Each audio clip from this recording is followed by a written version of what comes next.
모세가 그의 장인 미디안 제사장 이드로의 양떼를 치더니 그 떼를 광야 서쪽으로 인도하여 하나님의 산 호렙에 이르매 여호와의 사자가 떨기나무 가운데로부터 나오는 불꽃 안에서 그에게 나타나시니라. 그가 보니 떨기나무에 불이 붙었으나 그 떨기나무가 사라지지 아니하는지라. 이에 모세가 이르되 내가 돌이켜 가서 이 큰 광경을 보리라. 떨기나무가 어찌하여 타지 아니하는고. 그때에 여호와께서 그가 보려고 돌이켜 오는 것을 보신지라.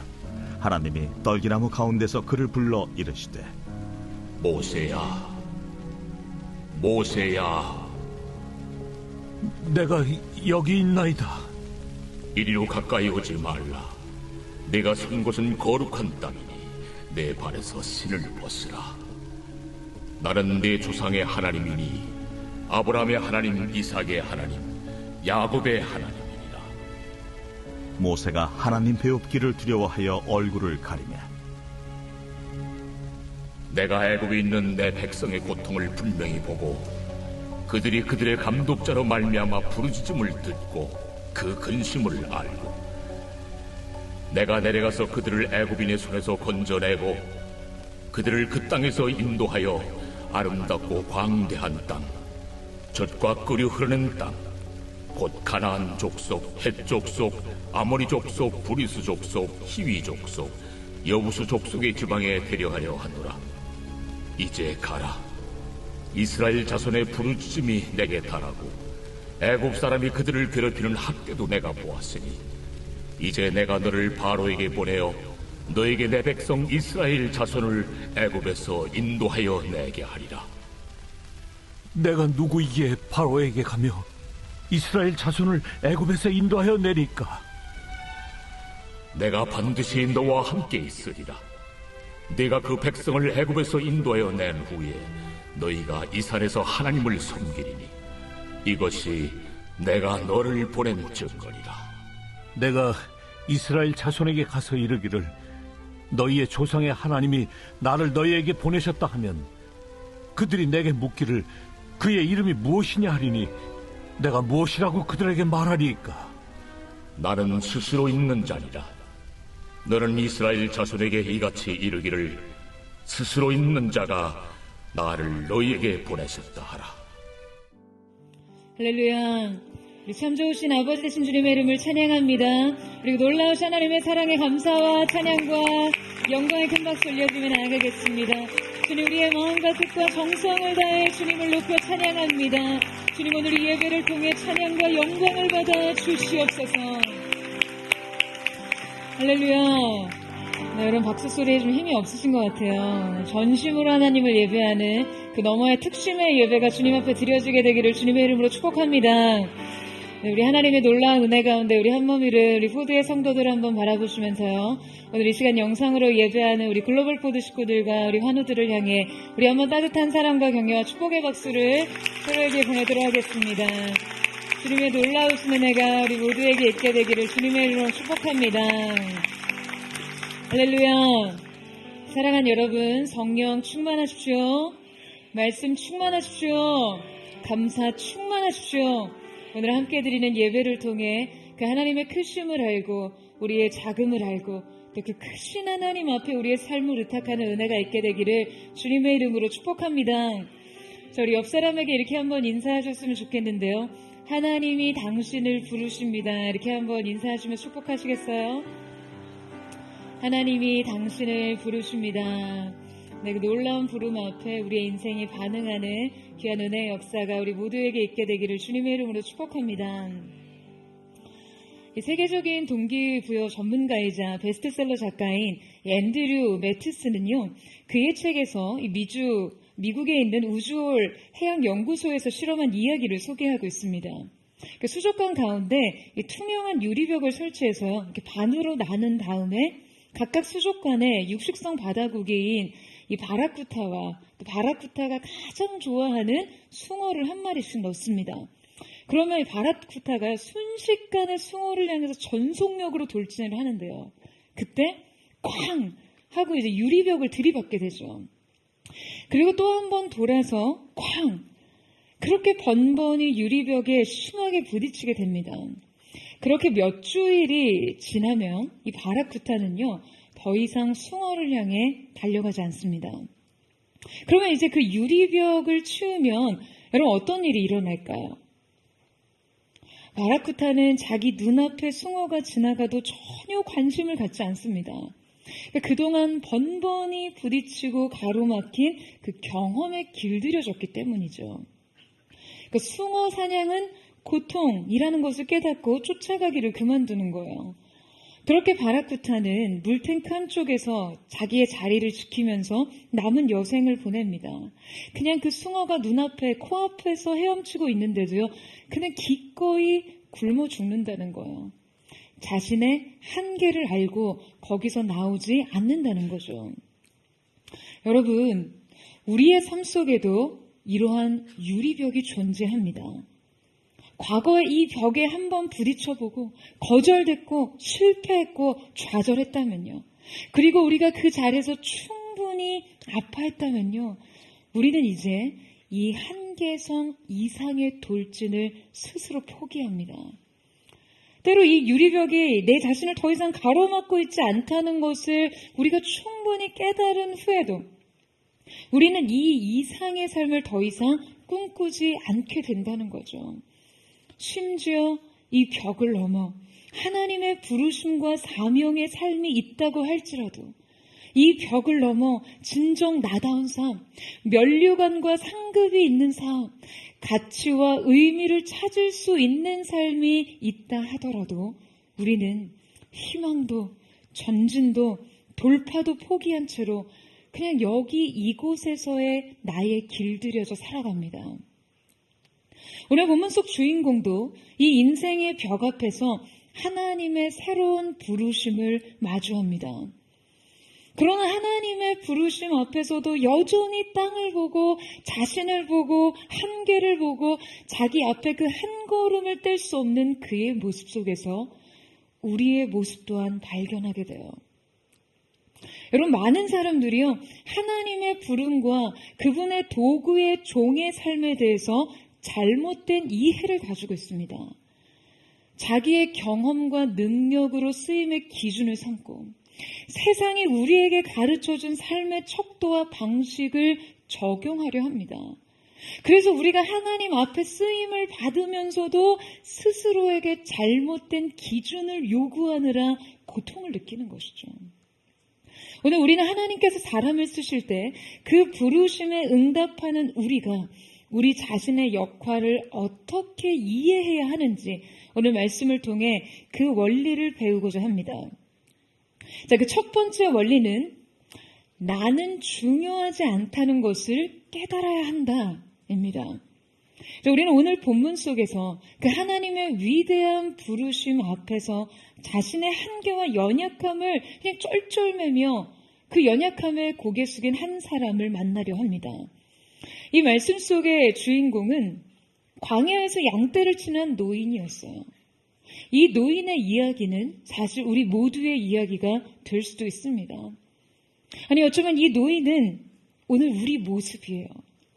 그는 지독한 불모의 땅, 이방인의 땅, 외딴 땅에서 외딴 광야에서 홀로 양을 치고 있었어요.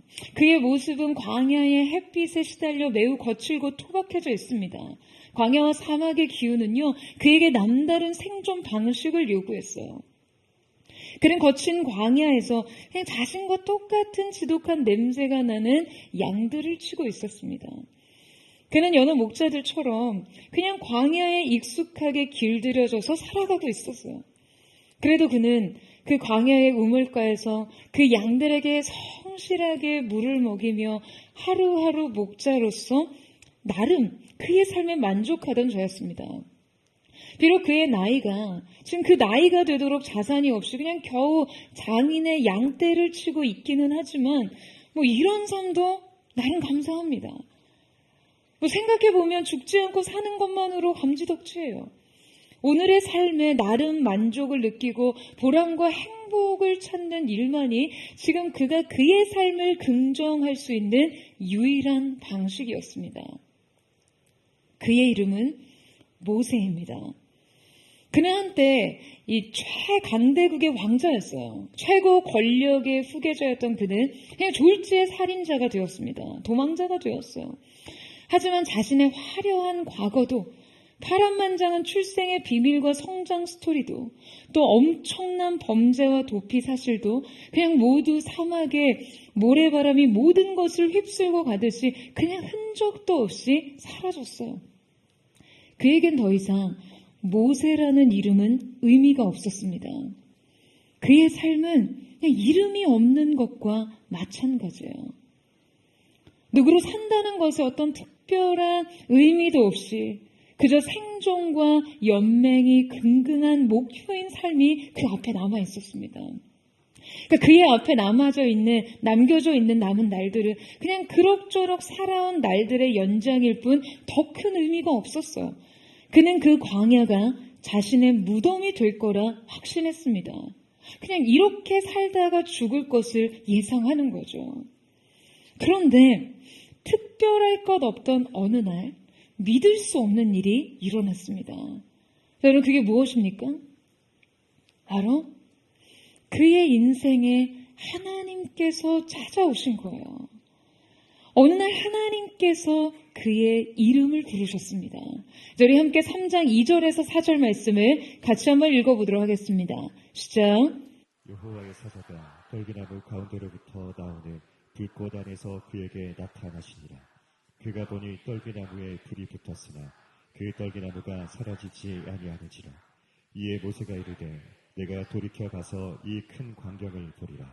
떨기나무가 어찌하여 타지 아니하는고 하니 그때 여호와께서 그가 보려고 돌이켜 오는 것을 보신지라. 하나님이 떨기나무 가운데서 그를 불러 이르시되 모세야 모세야 하시매 그가 이르되 내가 여기 있나이다. 자, 여러분, 우리는 우리의 인생에서 이 한 줄을 과연 어떻게 설명할 수 있을까요? 그러니까 하나님께서 우리의 인생 가운데 찾아오신 사건 말이죠. 이 은혜의 신비를 여러분 어떻게 설명할 수 있겠어요? 어느 날 하나님께서 그저 일과 속에 파묻혀 살던 한 목자에게 찾아오십니다. 그리고 그의 이름을 부르세요. 모세야, 모세야. 모세는 깜짝 놀랍니다. 그리고는 내가 여기 있나이다 라고 대답합니다. 그러니까 하나님께서 그의 이름을 부르시자 모세가 응답을 한 것이죠. 그런데 여러분, 우리가 함께 봉독한 이 한글 성경의 말씀에서는 이 히브리어 원어의 뉘앙스를 제대로 이해할 수가 없습니다. 지금 모세가 이때 하나님께 즉각적으로 응답했던 내가 여기 있나이다 라는 원어는요, 히브리어 히네니인데요. 자, 이 말은 히브리어 관용구로서 저거 난데? 라는 그런 의미를 가지고 있어요. 그러니까 지금 모세는 자신의 이름을 부르신 이가 전능하신 야훼 하나님이신 줄을 인식한 채로 그 하나님 앞에, 거룩한 하나님 앞에 내가 여기 있나이다 하고 응답한 것이 아니라요, 그 황량한 사막 한가운데 불붙은 떨기나무에서 그냥 난데없이 자신의 이름이 들려오자 이거 내 이름인데? 하는 뉘앙스로 굉장히 경황 없이 반응을 한 것이죠. 지금 떨기나무가 지금 이 음성의 발원지라는 사실만으로도 여러분 이게 얼마나 놀라운 일인데, 지금 그 음성이 자신의 이름을 부르고 있으니 더욱이 얼마나 놀랐겠어요.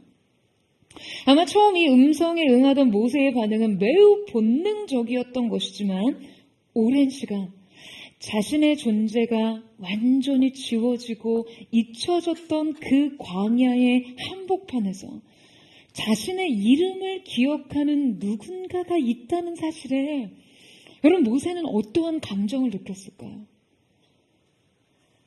여러분, 그는 너무나 오랜 시간 무명의 삶을 살았습니다. 여러분, 무명의 삶이란 어떠한 의미일 것 같으세요? 아무도 내 이름을 불러주지 않는 삶이 여러분 어떠한 느낌일 것 같으세요? 기억될 수도 없고 불려줄 수도 없는 삶의 그 느낌 말이에요. 아무도 나를 찾지 않고 아무도 인정해주지 않는 그 존재의 느낌이요. 물론 나는 이곳에서 살아갑니다. 살아있음을 느끼고 있어요. 하지만 나는 분명 이곳에서 생생하게 살아있지만 나의 의미는 살아있지 못한 그런 느낌인 거죠. 나의 존재 가치는요, 그냥 텅 비어 있어요. 세상 어디에도 내가 설 자리가 분명하지 않아요. 나의 지난 명성, 경험, 능력, 나만의 커리어, 나의 모든 노력과 모든 대가지불, 이 모든 것은요, 그냥 이미 다 지나간 일이에요. 내 인생에서 이미 떠나버린 열차와 같은 것이죠. 그냥 모든 기회를 잃어버린 것처럼 그냥 다 지나가고 여기 우두커니 있는 나만 남겨져 있는 거예요. 이 참을 수 없는 쓸모없음, 이것이 무명의 삶의 공허함입니다. 그런데 여러분, 주님이요, 바로 이때 그의 이름을 불러주십니다. 모세야, 모세야. 이 부름은요, 마치 모세야, 내가 너를 안다. 모세야, 내가 너를 기억한다. 모세야, 내가 너를 필요로 한다. 모세야, 너는 내 것이다. 라는 의미와 같습니다. 여러분, 지금 하나님께서는요, 이 모세를 부르세요. 그런데 주님의 이 부름은 황량한 고독한 광야의 부름이었습니다. 그는 화려한 왕궁에서 왕좌의 보좌에 앉아 있을 때 그때 하나님께서 그를 부르신 것이 아니에요. 그의 권세와 특권을 이용해 더 많은 일들을 해낼 수 있을 때 그를 부르신 것이 아니었다는 것이죠. 여러분, 그렇다면 왜 하나님께서는 이때 모세를 찾아가신 걸까요? 여러분, 그가 모세가 이 애굽의 왕자였을 때 그가 자신의 사명을 생각하던 태도가 여러분 어떠했습니까?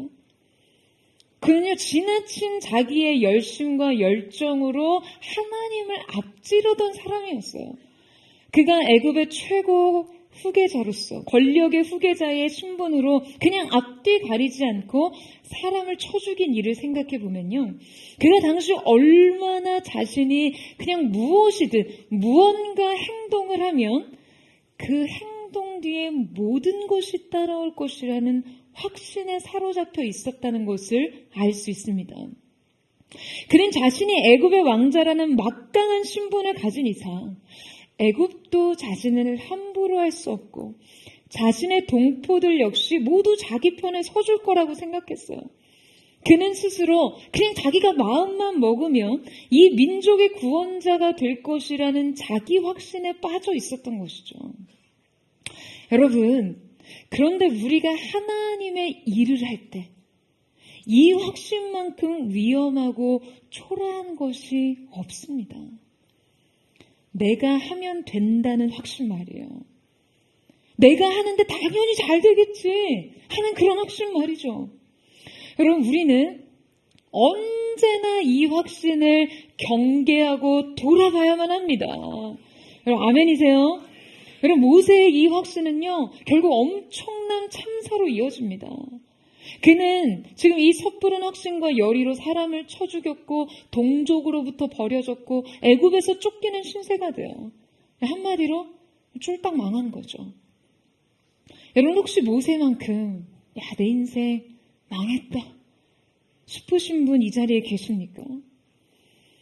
그냥 이 광야에선 80세의 초라한 노인이 자기의 인생을 뒤돌아볼 때마다 느끼는 이 엄청난 회한과 실패감과 자괴감과 그 외로움을 그냥 나도 조금은 이해할 수 있을 것 같다고 생각하시는 분들이 있으세요? 그렇다면 여러분, 오늘 여러분 역시 이 초라한 인생에 찾아오시는 하나님 앞에 서십시오.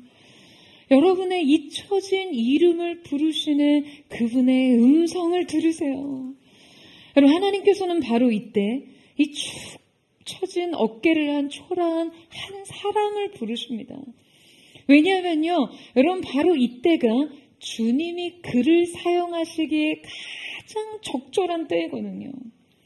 바로 이때란 하나님 앞에 자신이 하나도 중요하지 않다는 것을 배운 그때입니다. 여러분, 이게 어느 정도로 중요하지 않냐면요, 그분이 자신의 이름을 불러주시는 것이 매우 의아할 정도였어요. 여러분도 지금 하나님 앞에서 자신의 이 무용함을 느끼고 계십니까? 하나님 앞에서 그 어떤 것도 자랑할 것이 없는 인생, 무엇 하나 자신할 수도 확신할 수도 없는 인생임을 여러분 인정하세요? 그렇다면 여러분, 바로 그것이 이 부르심의 삶의 출발선이 될 것입니다. 근데 아직 나의 자격, 출신, 능력, 자질 등이 꽤 괜찮고 합당하게 느껴지신다면요, 여러분 더 늦기 전에 제자리를 찾아가십시오. 무언가 잃기 전에 하나님 앞에서 자신을 비우세요. 그렇게 비워진 이 영혼의 빈잔을 하나님 앞에 높이 들 때 쓸모없는 우리의 인생을 하나님의 것으로 유용하고 요긴하게 쓰시게 될 줄로 믿습니다. 여러분 아멘이십니까? 우리의 영적인 모든 인생의 길 속에 놀라운 하나님의 새롭게 쓰심이 있게 되는 귀한 은혜의 역사가 있게 되기를 주님의 이름으로 축원합니다. 자, 앞서 말씀드렸듯이 우리가 부르심에 합당한 삶을 살려면 가장 먼저 자신이 중요하지 않다는 것을 배워야 한다라고 말씀드렸어요. 자, 그런데 여러분, 이 알미 선행될 때, 자, 그렇다면 이제 과연 무엇이 중요한 것인가에 대해서도 배워야만 합니다. 이것이 부르심에 응답하는 삶의 두 번째 원리예요. 자신이 중요하지 않다는 것은 겨우 알았지만 정작 무엇이 중요한지를 모르는 것은요, 우리가 어디론가 출발은 했지만 목적지를 모르는 여정과도 같습니다. 시동을 켜고 악셀을 딱 밟았는데 밟아놓고는 갈 데가 없는 것과 똑같아요. 여러분, 하나님께서는 이 외딴 광야에서 양들을 치는 초라한 인생에 찾아오셔서 그분의 원대한 계획을 제시하십니다.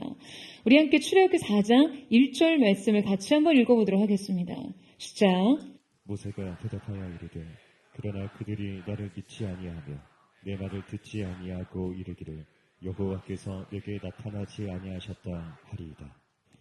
여러분, 하나님의 계획은 다름 아닌 이 모세를 애굽의 압제로부터 이스라엘을 구원할 지도자로 삼으시겠다는 거예요. 그는 이 가시떨기 나무 앞에서 애굽으로 가라는 부르심을 듣습니다.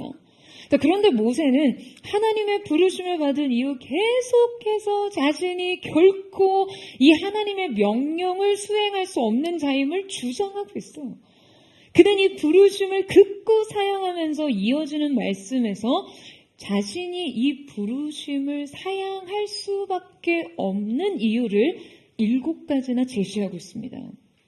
자, 그 7가지의 이유는요, 자신의 자질, 능력, 권위, 언변, 자격, 과거의 경험, 사람들의 인정에 관한 것이었어요.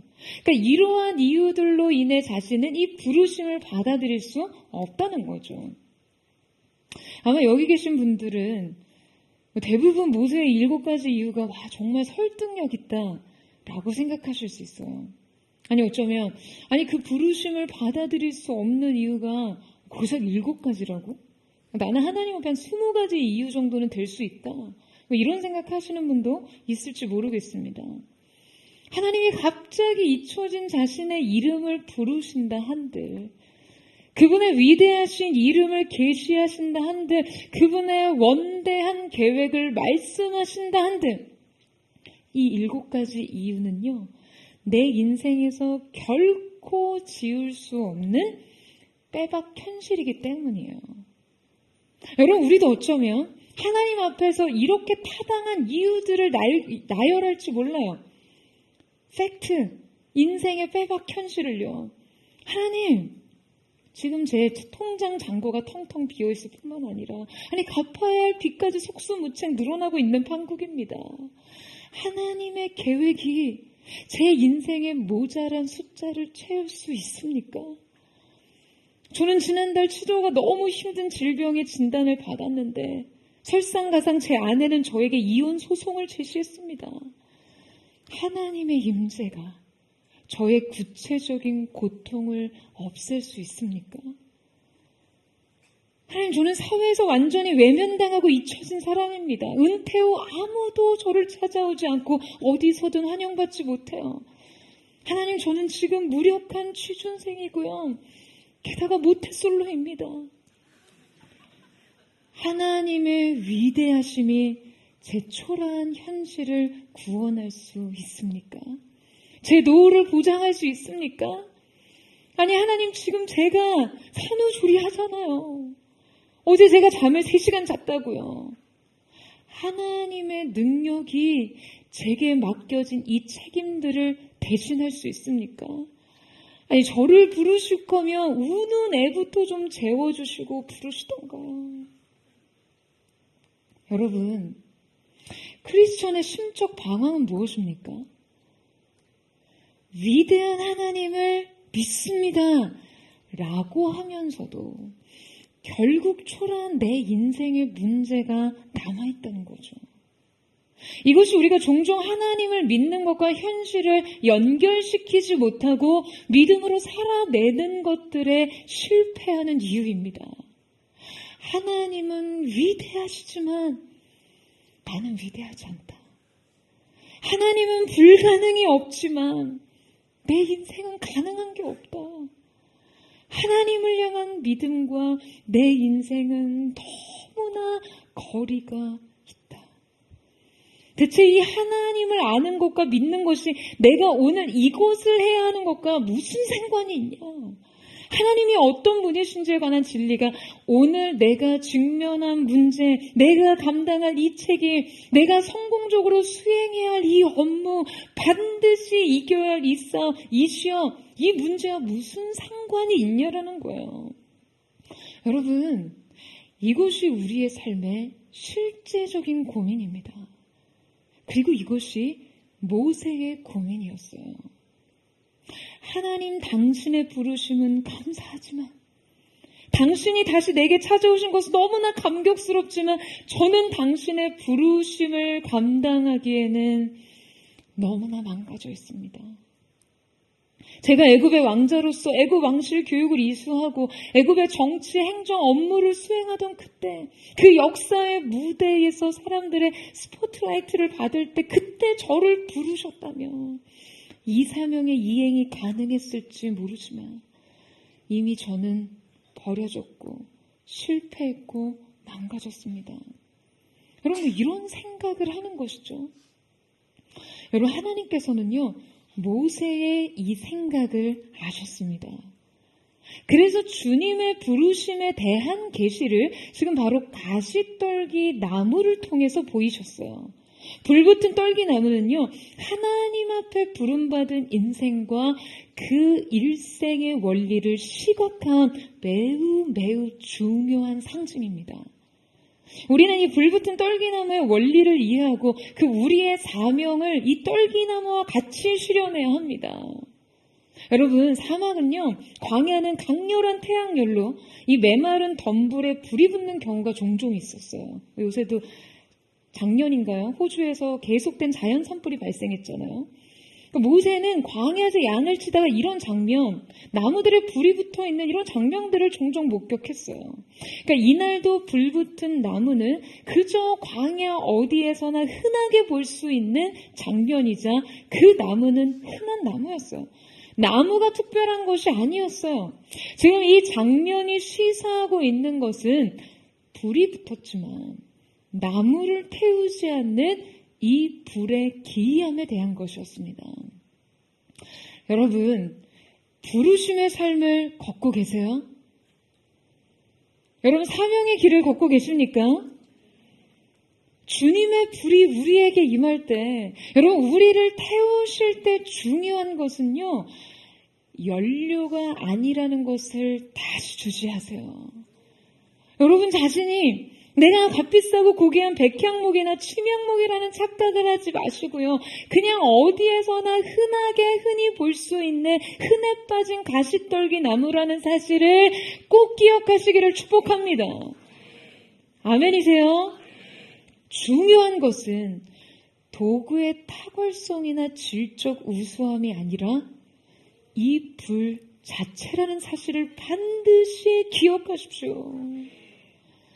여러분, 우리의 인생이 일어서지 못하는 주된 이유는요, 우리가 우리의 역할을 충분히 이해하지 못했다는 것입니다. 불붙은 가시떨기 나무는 애초에 재료의 탁월성은 별로 중요하지 않았어요. 여러분, 왜요? 여러분, 왜 그렇습니까?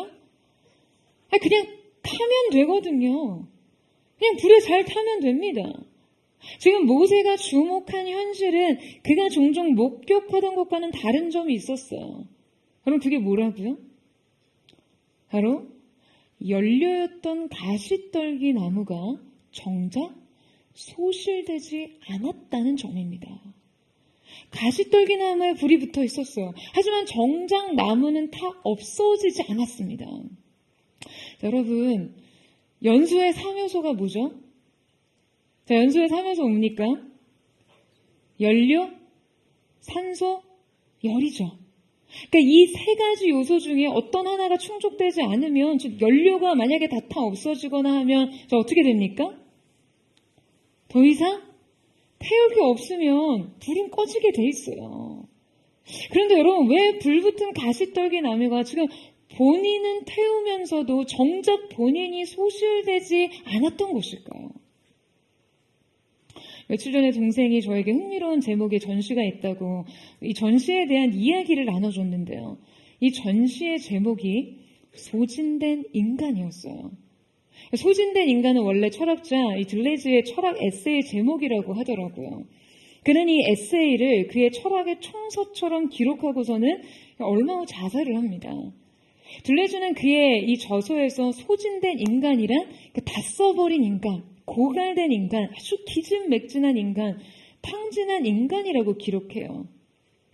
그는 이 작품에서 소진된 인간과 필요한 인간의 차이를 주목하면서 이 차이를 분석하는데요. 소진이란 피로의 개념을 훨씬 더 넘어서는 개념이에요. 그러니까 이때 피로의 요체는 회복에 있습니다. 그러니까 어떻게든 다시 무언가 생산할 수 있는 그 상태로 돌려보내는 어떤 다양한 방편이 있다는 거예요. 그러니까 이 방편들을 통해 피로는 다시 회복되고 인간은 자기의 역할로 되돌아올 수 있어요. 근데 여러분, 소진된 인간은요, 이미 이 밑바닥이 다 드러나서 생산의 자리로, 제자리로 돌아올 수 없는 그 상태에 이미 이른 것을 의미합니다. 그러니까 자기 역할을 다시 반복할 수 없는 상태가 되어버린 것이죠. 자, 여러분, 성경의 가르침대로라면요, 부름받은 사명자는 결코 소진된 인간일 수 없습니다. 여러분, 아멘이세요? 때때로 피로할 수는 있어요. 계속 타오르기 위해서 자신을 지속적으로 땔감으로 써야 하니까요. 하지만 결코 소진될 수는 없습니다. 왜냐하면 이 떨기나무는요, 스스로를 소실하지 않기 때문이에요. 여러분, 이것이 바로 부르심의 원리입니다. 여러분이 만약에 이 부르심 앞에서 소진된 인간으로 살았다면 지금 여러분을 태운 그 불이 하늘의 불이 아니라는 것을 깨달아야 합니다. 스스로를 태우면서 스스로를 연료 삼아 왔던 인생, 하늘의 불이 아닌 스스로의 열정, 스스로의 신념, 부르심을 앞지른 자기 의와 자기 애로 뭉친 자기 확신과 그 의욕이란 불은요, 여러분을 태우면서 동시에 여러분을 소진시킨다는 것을 반드시 기억하세요. 그냥 얼마 못 가서 불도 꺼지고 자신도 사라집니다. 여러분, 그렇다면 타지 않는 불붙은 떨기나무를 통해 지금 하나님께서 우리에게 계시하고 하신 것은 여러분 무엇일까요? 무엇을 계시하고자 하신 것일까요? 바로 하늘의 불은 그 연료를 태우는 동시에 끊임없이 새로 창조하고 있다는 것을 말씀해 주시는 거죠. 여러분, 쓰임 받지만 결코 소진되지 않아요. 태우면서 지음받아요. 사그라들면서 다시 살아납니다. 죽으면서 동시에 창조되는 것이에요. 여러분, 이 아이러니가 바로 부름받은 삶의 모습이라는 것입니다. 여러분, 이 부름을요, 어떤 목회자, 사역자의 부름으로 생각하시면 안 돼요. 여러분 각 사람의 인생에는 오직 하나님이 여러분만을 통해 이루고자 하신 고유한 사명과 고유한 계획과 고유한 부르심이 있습니다. 그 부르심을 어떻게 살아내고 있냐라는 거예요. 여러분, 이 평범한 떨기나무는요, 분명 기이하고 특별하게 타오르고 있습니다. 이 불은 결코 나무를 사르지 못해요. 여러분이 이 삶 가운데 자신의 능력과 힘과 노력을 모두 쏟아붓느라 너무나 지치고 피로하신가요? 그렇다면 여러분, 하나님의 거룩한 땔감으로서의 그 자신을 다시 일으켜 세우세요. 얼마든지 여러분은 계속해서 다시 창조되고 다시 지음받을 수 있습니다. 여러분, 아멘이십니까? 이 부르심의 삶에 온 마음과 힘을 다해 응답하고 싶다면 매일 그 하나님 스스로 타오르시는 그 불이 여러분을 철저히 태우면서 동시에 즉각적으로 다시 일으키신다는 것을 인정하고 바라보고 사모하십시오. 자신이 그분을 위해 사용되면서 동시에 다시 태어나고 있다는 것을 느끼셔야 돼요. 다시 부어지고 있다는 것을 느껴야만 합니다. 그것이 바로 불은 붙었지만 타지 않는 나무로 사는 것이에요. 여러분, 모세가 부르심 앞에서 자신을 위해 변명하는 이 7가지는요, 모두 모세의 열등감과 관련된 것이었지만 지금 근본적으로 이 의식은 자신의 텅 빈 상태를 의식하면서도 동시에 자신을 채우지 못했던 것이 원인이었습니다. 자신을 부인하고 자신을 비우는 것까지는 했지만 그 빈자리를 하나님으로 채우고 하나님을 의지하고 의뢰하여 서는 법을 배우지 못한 것이죠. 그러니까 자신이 중요하지 않다는 것은 알았는데요, 정작 중요한 것이 무엇인지 모르던 것이 지금 이 저항의 핵심이에요. 여러분, 그렇다면 우리가 과연 중요한 것이 무엇이냐라는 이 깨달음을 얻으려면 여러분 어떻게 해야 될까요? 그렇게 오랜 신앙생활을 해왔음에도 아직까지 믿음이 실제가 되는 것, 나 자신이 아닌 하나님의 능력과 자원으로 사는 방법을 터득하지 못했다면 과연 어떻게 우리는 이 방법을 배울 수 있을까요?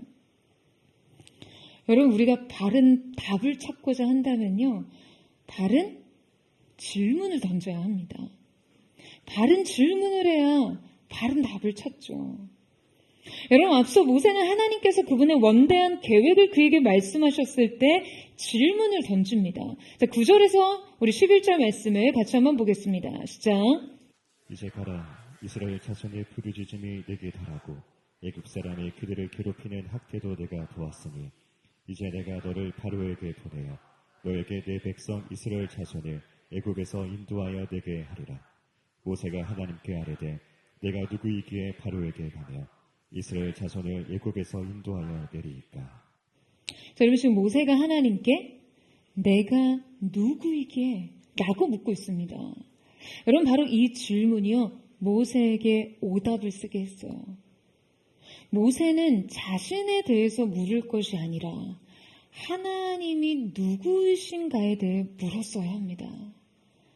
부르심의 삶을 이해하는 세 번째 원리는 내가 아니라 하나님이 누구이신가가 중요하다입니다.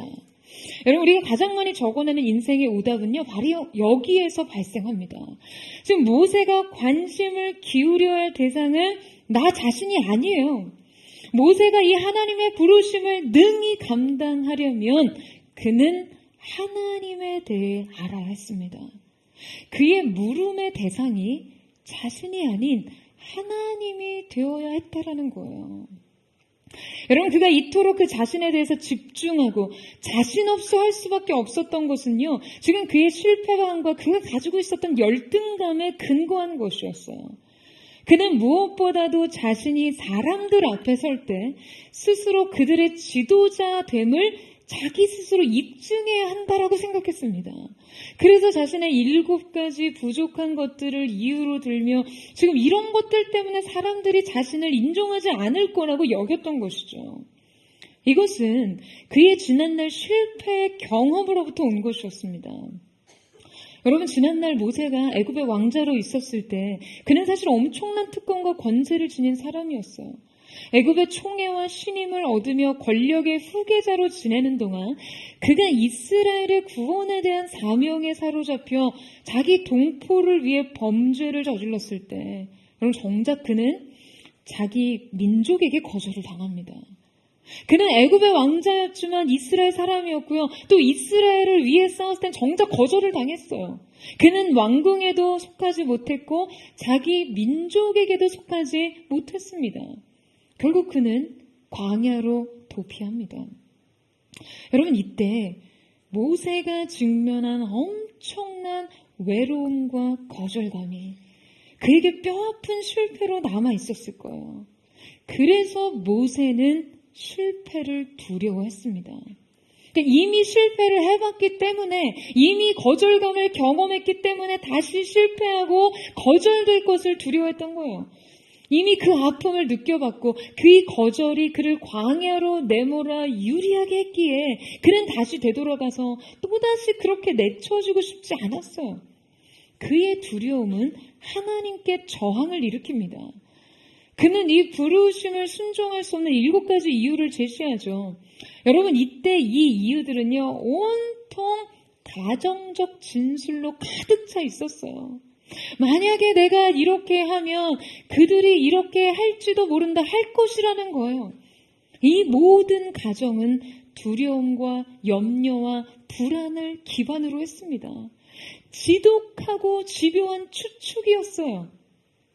이 두려움은 그를 위축되게 하고 하나님은 안중에도 없게 하고 하나님의 공급은 의식조차 되지 않았고 그냥 오직 고갈된 자신이 과연 무엇을 할 수 있는지, 무엇으로 자신을 입증하고 그들의 인정을 얻을 수 있는지 그냥 근심에 가득 차게 했던 것이죠.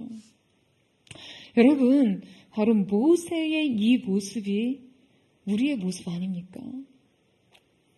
여러분, 우리도 역시 부르심의 자리에 설 때 바로 이 자기의 증명에 대한 두려움에 빠져요. 하지만 여러분, 모세가 자신이 이 부르심을 감당할 수 없다고, 그 길로 달려갈 수 없다고 7가지 근거로 제시한 자질, 능력, 권위, 언변, 자격, 과거의 경험, 사람들의 인정해가는 이 모든 것은요, 모두 하나님으로부터 충족되는 것들이었어요. 여러분, 하나님께서는 계속된 자질 부족의 이유를 핑계대는 모세에게 자기의 존재를 계시하시는데요. 자, 함께 4장 13절에서 14절 말씀을 같이 한번 읽어보도록 하겠습니다. 시작. 모세가 하나님께 아뢰되 내가 이스라엘 자손에게 가서 이르기를 너희의 조상의 하나님이 나를 너희에게 보내셨다 하며 그들이 내게 묻기를 그의 이름이 무엇이냐 하니니 내가 무엇이라고 그들에게 말하리까. 하나님이 모세에게 이르시되 나는 스스로 있는 자니이다. 또 이르시되 너는 이스라엘 자손에게 이같이 이르기를 스스로 있는 자가 나를 너희에게 보내셨다 하라. 네. 여러분, 하나님께서는 모세에게 나는 스스로 있는 자니라 라고 자신을 소개하십니다. 첫째, 스스로 존재하시는 자존하신 하나님. 둘째, 모든 면에서 부족함이 없는 자족하시는 하나님. 셋째, 영원히 존재하시는 분으로서 시작과 나중, 알파와 오메가가 되시는 그 자신을 드러내십니다. 한마디로요, 나는 너의 모든 것이다 라는 말씀인 것이죠. 여러분, 아멘이세요? 여러분, 우리가 하나님께 우리 자신에 관해서 묻지 않고 대신 주님이 누구이신지에 물었다면 하나님께서는 우리에게도 이렇게 대답해 주실 것입니다. 자질이 필요하다면 내가 너의 자질이다. 너에게 능력이 필요하다면 내가 너에게 능력을 주리라. 권위가 부족하다면 내가 너에게 권위를 부여하겠고 너의 언변이 부족하다면 내가 너에게 메시지를 가르치리라. 자격의 문제라면 내가 너에게 이 일을 위임했고 과거가 문제라며 내가 너를 깨끗하게 하리라. 사람의 인정이 필요하다면 내가 너를 그들 중에 높이리라. 할렐루야. 사랑하는 여러분, 기억하세요. 그리고 붙드십시오. 여러분이 부족을 느끼고 흔들리고 좌절하고 끙끙거리고 움츠려드는 모든 영역에서 주님께 구하세요. 주님 당신은 누구이십니까? 그러면 하나님께서 여러분에게 말씀하실 거예요. 기억하라. 나는 너의 모든 것이다. 할렐루야. 여러분, 저는 이 음성 속에서 여러분의 모든 삶이 충족되기를 주님의 이름으로 축원합니다. 여러분 인생의 부족한 자질을 하나님의 것으로 채우고 하나님이 여러분의 모든 것이 되어주시는 그 놀라운 은혜의 경험을 오늘 이 영적인 가시떨기 하나님의 임재의 예배 앞에서 능히 경험하는 은혜가 있게 되기를 주님의 이름으로 축복합니다. 마지막 부르심의 삶을 이해하는 네 번째 원리는 이제 모두 그분께 양도하라입니다. 여러분, 하나님께서는 모세에게 그분의 이 메시지를 직접 가시화해서 표현해 주시는데요. 자, 그것은 바로 모세의 지팡이를 통해 잘 드러나 있습니다. 우리 함께 4장 2절에서 4절 말씀을 읽도록 하겠습니다. 시작. 여호와께서 그에게 이르시되 내 손에 있는 것이 무엇이냐? 그가 이르되 지팡이니이다. 여호와께서 이르시되 그것을 땅에 던지라 하시매 곧 땅에 던지니 그것이 뱀이 된지라. 모세가 배 앞에서 피하매 여호와께서 모세에게 이르시되 내 손을 내밀어 그 꼬리를 잡으라. 그가 손을 내밀어 그것을 잡으니 그의 손에서 지팡이가 된지라. 여러분, 이 모세의 지팡이는요 매우 신성한 상징입니다. 출애굽 역사상 이 지팡이는 언제나 하나님의 임재와 기적과 같은 그의 능력을 상징했어요. 자, 그런데 여러분, 지금 이 지팡이가 대체 어디서 난 걸까요? 하늘에서 뚝 떨어졌습니까? 아니에요. 원래부터 모세가 들고 있던 것입니다.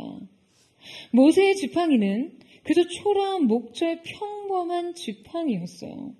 하나님께서는 모세에게 왕의 호를 내려주신 것이 아니라 바로 이 지팡이를 들고 애굽으로 가라고 명령하십니다.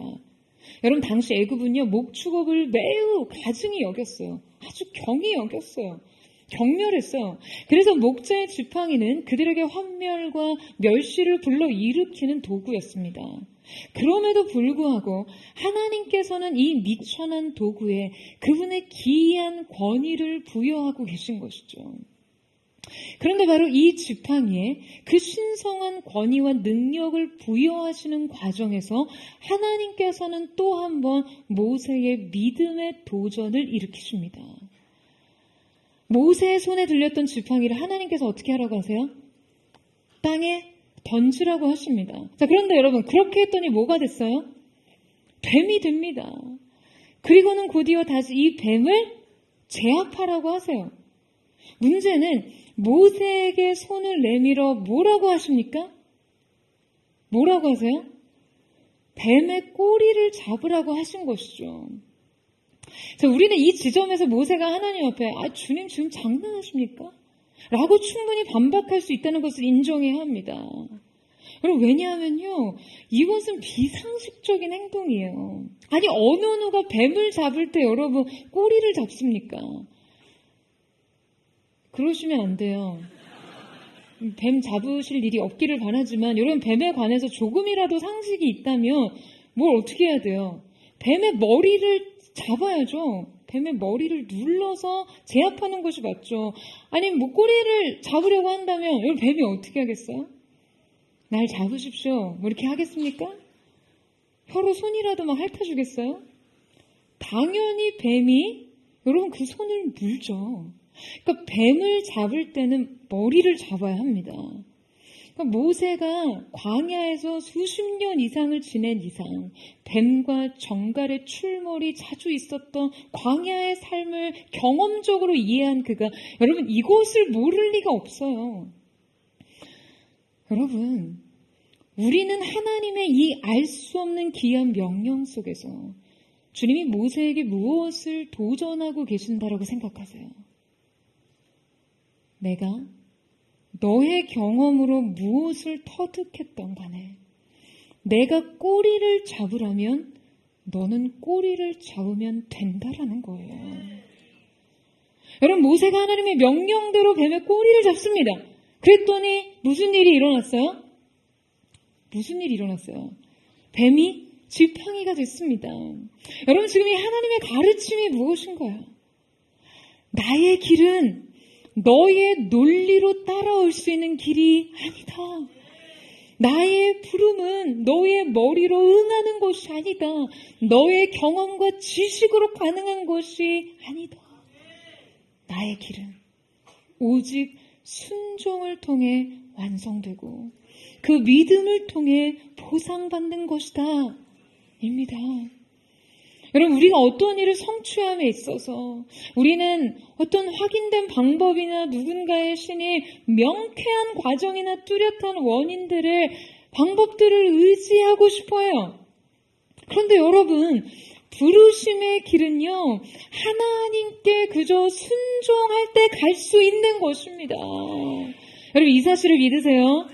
내 생각대로의 성공, 내 예측대로의 결과, 내 기대만큼의 호응이 아니더라도 하나님의 말씀에 순종하여 따라가는 모든 자취는 믿음의 걸음이 되고, 끝내 주님께서 부르신 자리에서 우리는 그 부르심을 완수해야 되는 것이죠.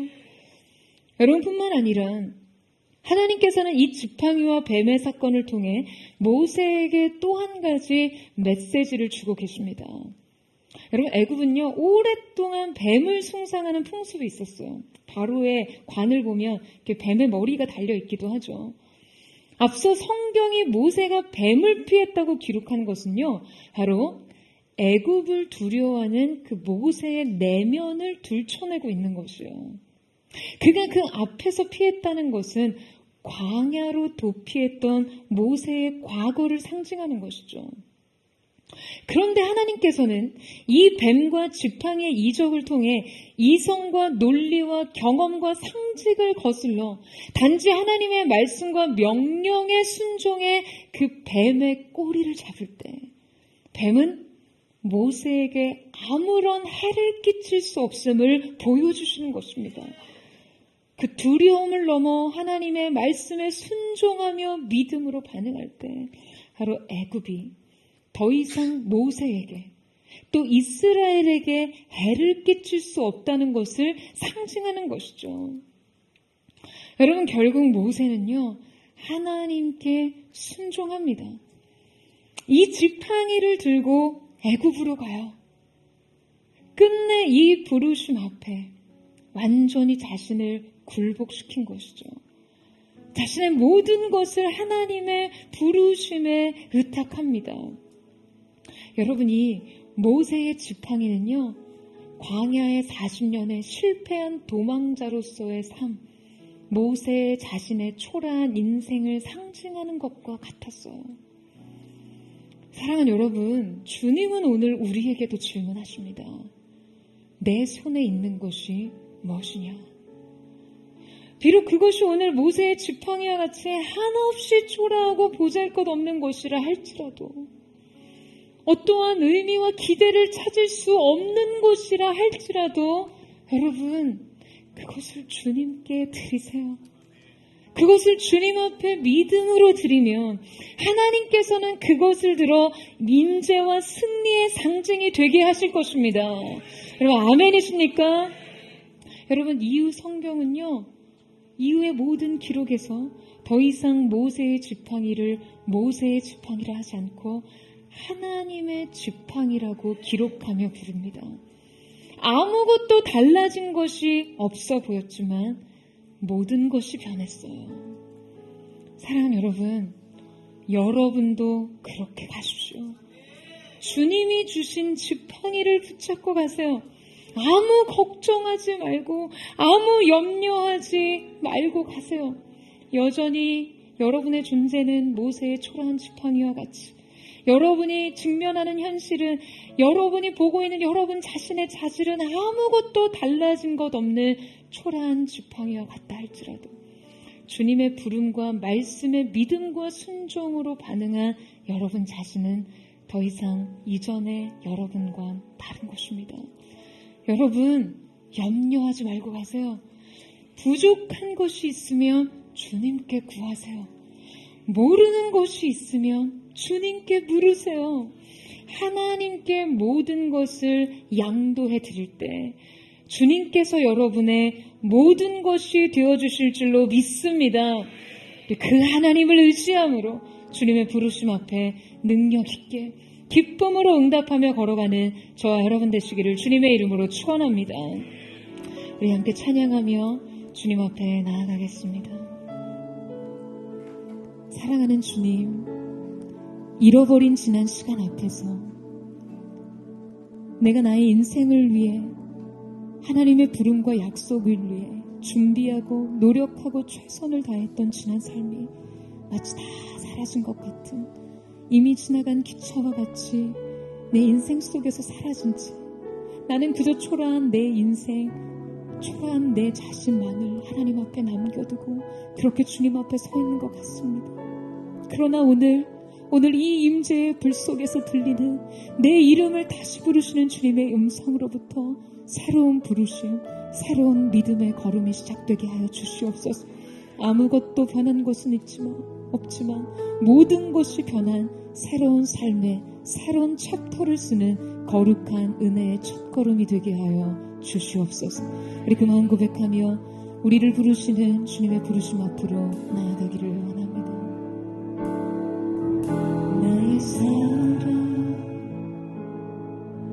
너는 어여쁘고 참 귀하다.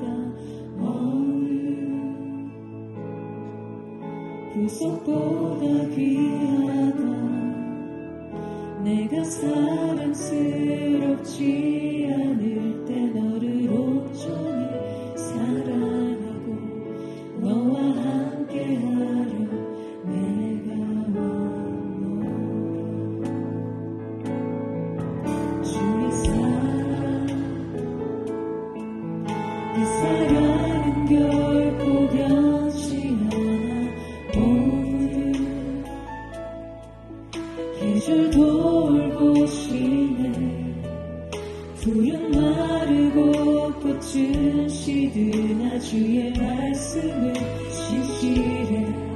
실수가 없으신 주만 바라봐.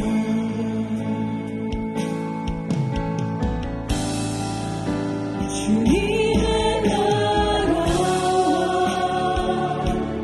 뜻이 나의 삶 속에 임하시나. 주님의 길을 주만 보기를 소망해.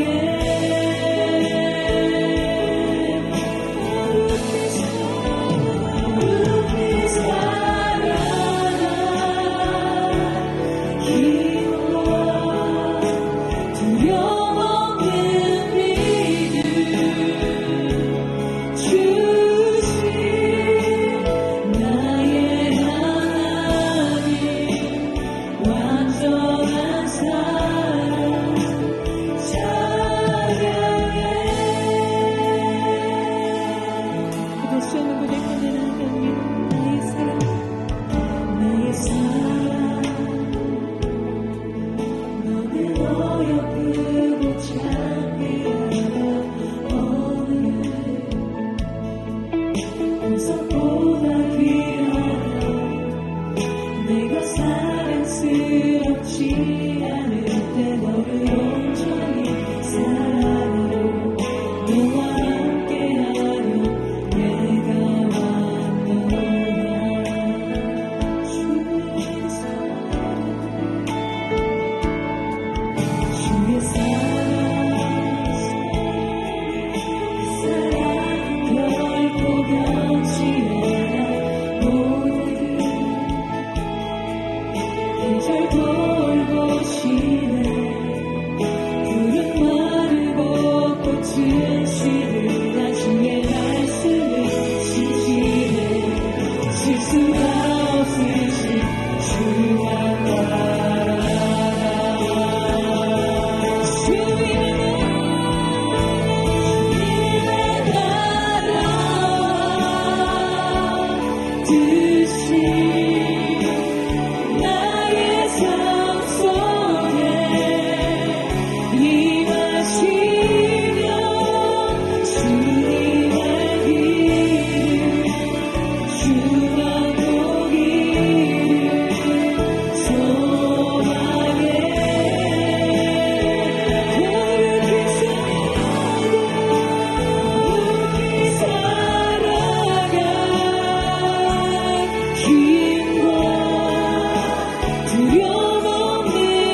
사랑하는 여러분, 여러분의 인생 속에 계획하신 하나님의 뜻과 성별하신 주님의 은혜는 결코 변할 수 없음을 믿으십니까?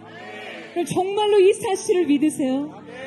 사랑하는 여러분, 우리의 실패도 우리의 성공도 결코 하나님의 뜻을 이루는 것에 쓰이지 않습니다. 모세의 잃어버린 시간, 성경조차 기록하고 있지 않은 그의 잃어버린 삶의 챕터, 광야의 40년의 시간은 그의 인생을 실패로 더 이상 꿈꿀 수 없는 삶의 자리로 몰아넣은 것 같지만 그는 잊은 하나님의 계획, 그의 인생 속에 두신 하나님의 뜻이 그를 추격하여 그 광야 한복판에 찾아오셔서 그의 이름을 부르셨어요. 사랑하는 여러분, 오늘 우리의 인생의 하나님의 뜻과 계획, 그 구속의 경륜을 지연시키는 것은요, 우리의 실패가 아닙니다.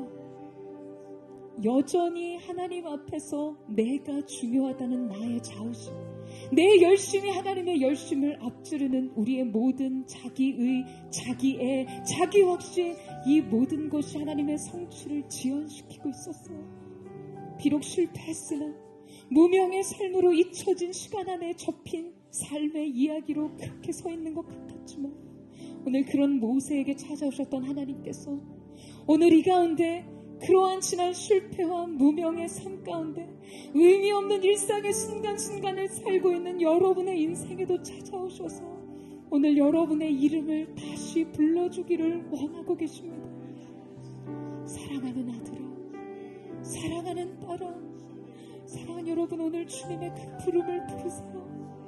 다 잊혀진 것 같고 더 이상 꿈꿀 수 있는 내일이 없는 것 같다 할지라도 오늘 이 부름 속에서 광대하고 창대한 하나님의 계획을 듣고 보게 되네 새로운 부르심 앞에 새로운 시작이 우리 모두에게 있게 되기를 주님의 이름으로 축원합니다. 사랑하는 주님, 오늘 이곳에 불붙은 딸기나무 아래 그 불의 기이함을 보는 시간이 되게 하여 주시옵소서. 내 자신을 태우며 내 능력과 자질과 내가 촘촘히 쌓은 인생의 시간표로 달려왔던 모든 곳이 나를 소진시켰다며 이 시간을 주님의 불붙은 임재의 목소리 앞에서 다시금 새롭게 삶을 달려가는 능력을 얻게 하여 주시옵소서. 오늘 우리를 부르시는 주님 앞에 우리도 주님 앞에 응답하며 주의 눈을 짓고 기도하며 나아가겠습니다. 주여, 사랑하는 주님, 모세의 잃어버린 시간과 맥심, 우리의 삶 속에 그렇게 실패해 무능한 삶의 자리에 기반을 잃어버린 무기력한 인생의 의미 없는 삶에 순간순간을 지난 사람들이 우리 가운데 있습니다. 주님, 우리의 삶 속에 그러나 모세를 향한 우리의 계획과 그 선명한 뜻을 가지신 주님께서 잊혀진 그 한복판, 강한 한복판 떨기나무가 주님을 추격하신 사랑으로 찾아오셨지. 오늘 우리의 삶을 다시 보신 주님을 믿기를 원합니다. 우리 모두가 그 음성을 듣게 하여 주옵소서. 오늘 우리를 부르신 주님의 음성을 듣게 하여 주시옵소서. 다시금 그 음성으로 또 우리의 삶에서 신실함을 주님께 보게 하여 주시고 일상 나의 기록에 하나님의 역사가 되게 하여 주시옵소서.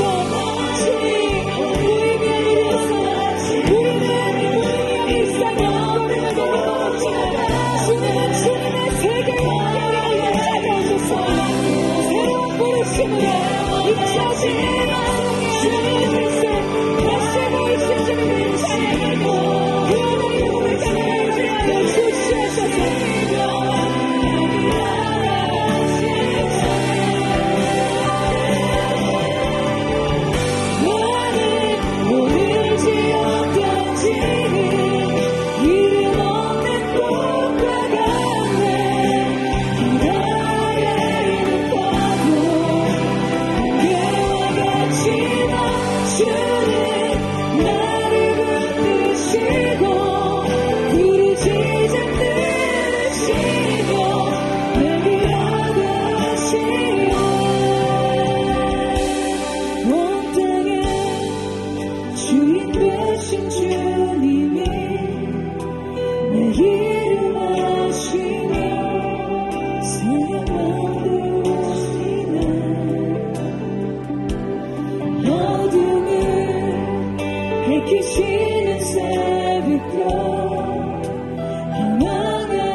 주가 행하신 일로 나의 행함이 아닌 오직 주로 인하여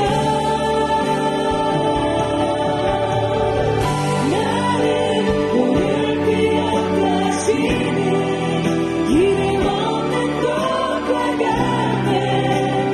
나의 인파도 함께와 같지만 주는 나를 붙드시고 부르시지 들으시며 내게 다시 한번 읽습니다. 온 땅의 주인 되신 주님, 늘 기억하시는 이름 없는 꽃과 같네.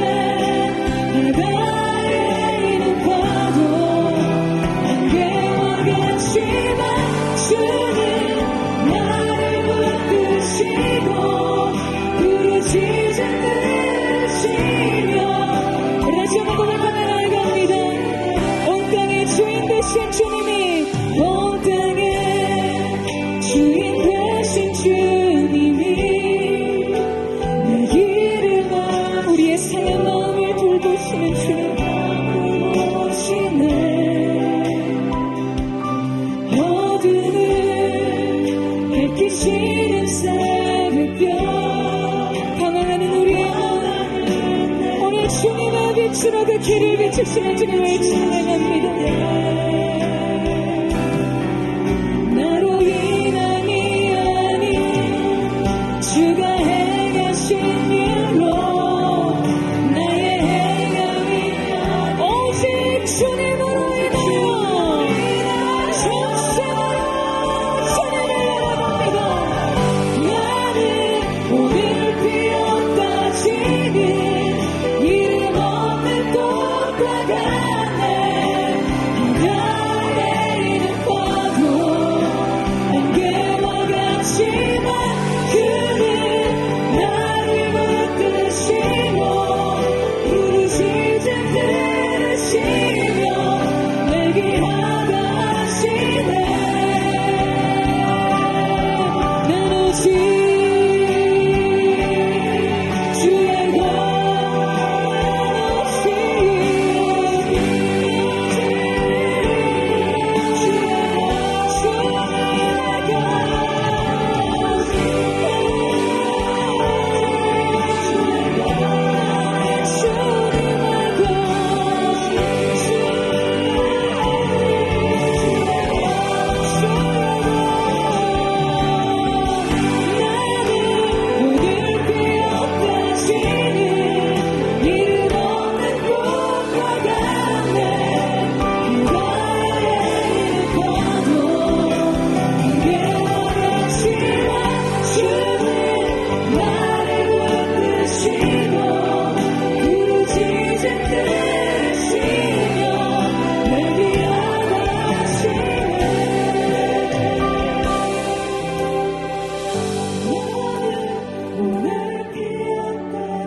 사랑하는 주님, 추격하시는 하나님의 사랑으로 주님은 광야 한복판, 모래바람이 부는 그 한복판에서 모세를 향해 그의 이름을 부르셨습니다. 오늘 사랑하는 주님께서 이 임재의 한복판, 성령의 불에 인치신 이 기름 부으심의 시간 안에 하나님의 사람들을 부르시는 줄로 믿습니다. 그럼에도 불구하고 주님, 우리는 뒷걸음칩니다. 여전히 내 인생에 부족한 자질을 이유로 들어 나는 하나님의 부르심을 감당할 수 없노라. 내 인생에 하나님의 뜻과 하나님의 사명을 능히 감당할 수 있는 자격이 없다고 나의 실패와 열등한 삶의 이유들을 주님 앞에 나열하고 있습니다. 사랑하는 주님, 오늘 이 시간 주님께서는 알파와 오메가가 되십니다. 우리의 시작과 나중이 되시는 분이신 줄로 믿습니다. 오늘 우리가 우리 자신에 대한 질문을 멈추게 하여 주시옵소서. 주님, 우리의 삶은 결코 우리의 능력과 지혜로 되는 것이 아님을 알매도 불구하고 주님, 우리는 인생의 오답에서 주님이 허락하신 정답을 매 순간 놓치며 다시금 우리 자신에게로 돌아가는 주님, 그 실수를 반복하고 있습니다. 사랑하는 주님, 오늘 이 시간 우리가 우리 자신에 대한 묵상과 질문을 멈추고 내게 주어진 현실이 이렇다는 모든 변명과 핑계를 버리고 오직 주님을 바라봅니다. 결코 누구도 기억할 수 없는 인생의 자리에서 주님이 나를 부르셨습니다. 창조의 주인이 되시며 광대하신 그 하나님께서 나를 기억하시고 추격하시는 사랑으로 나를 찾아내셨습니다. 주님, 이 사랑에 감사하는 마음으로 인생의 부족과 연약함은 주님이 채우실 줄로 믿고 주님을 의지함으로 일어나기를 원합니다. 내가 어둠이라면 내가 너의 빛이 되어주겠노라고. 내가 연약한 가운데 어덕인다며 나는 너의 강함이 되어주겠노라고. 내가 가난하다면 내가 너의 부유함이 되어주겠노라고. 내 인생이 끊어진 다리와 같다며 내가 너의 길이다 말씀하시는 주님의 은혜로 이루소게 하여 주시옵소서. 모든 인생의 비교시 갈등과 실패가 예수님의 이름으로 하나님 끊어질지어다. 주님만을 바라보게 하여 주시옵소서. 주님만을 바라보게 하여 주시옵소서. 우리 주의 아버지 감사하게 기도합니다.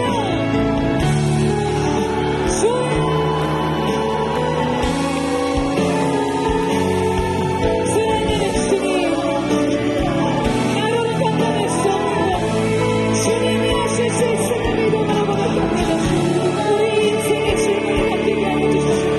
내가 누구인데, 내 상황이 어떤데, 내게 주어진 삶의 문제가 얼마나 주님이 질문을 멈추고 하나님에 대한 질문으로 주님 어떠한 뜻을 가지고 계십니까?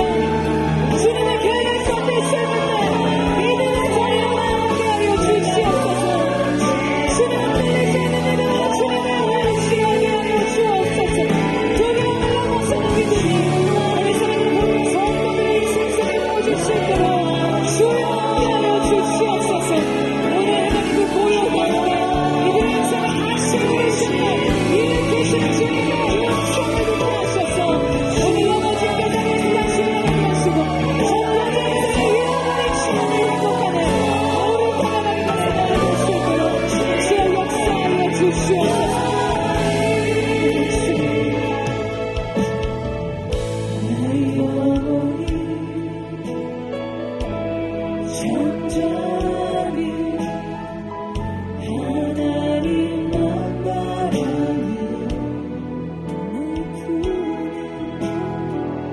나의 구원이 그에게서 주님 그렇습니다. 우리가 그 믿음을 주님 앞에 드리기를 원합니다. 나의 영혼아 잠잠히 하나님만 바라라. 나의 소망이 저에게서 나는 도달하지 주만이 나의 반석 구원 나의 구원이시니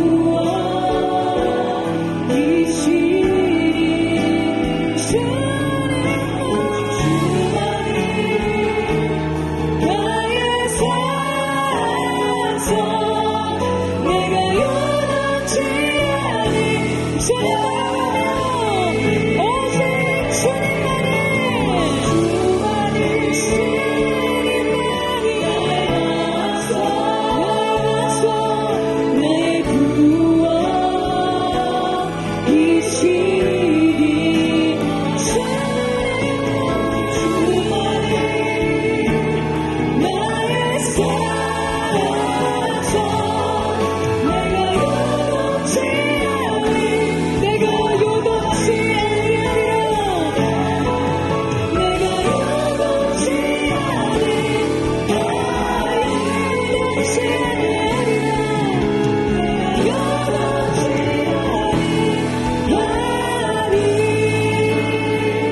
계속되게 하여 주시옵소서.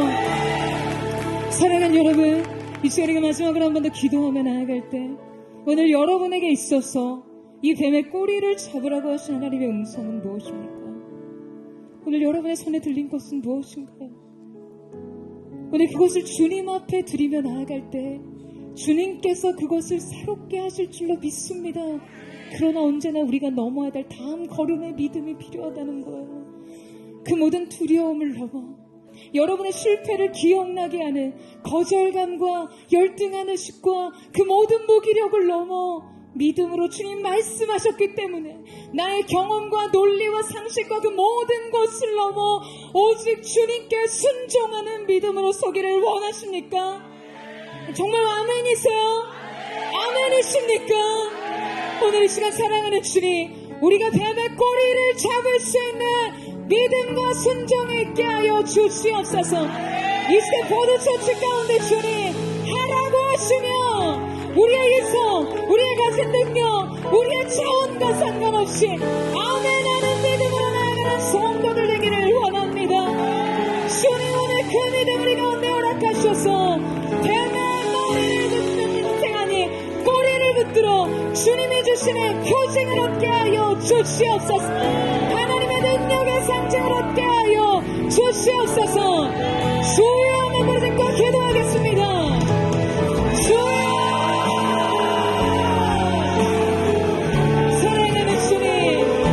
이 시간 우리가 우리의 인생 두려움, 주님의 어지럽히며 주한 과거의 실패가 무기력 넘어설 수 없는 모든 인생 그것을 승리하기를 원합니다. 그 너무나 많은 부르심을 오늘 이 앞에 유리벽을 깨고 아버지 믿음으로 전진하는 때가 되기를 원합니다.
적당한 믿음의 자리, 순종의 자리를 넘어서는 믿음의 질주가 있게 하여 주시옵소서. 모든 열등감은 떠나갈지어다. 실패와 무기력 나태 떠나갈지어다. 부르심 나와의 영광을 향해 나아가게 하여 주시옵소서. 그렇게 일하실 주님 앞에 감사와 찬양을 드리며 살아계신 예수님의 이름으로 기도드립니다. 아멘. 영광의 큰 박수 올려드리겠습니다.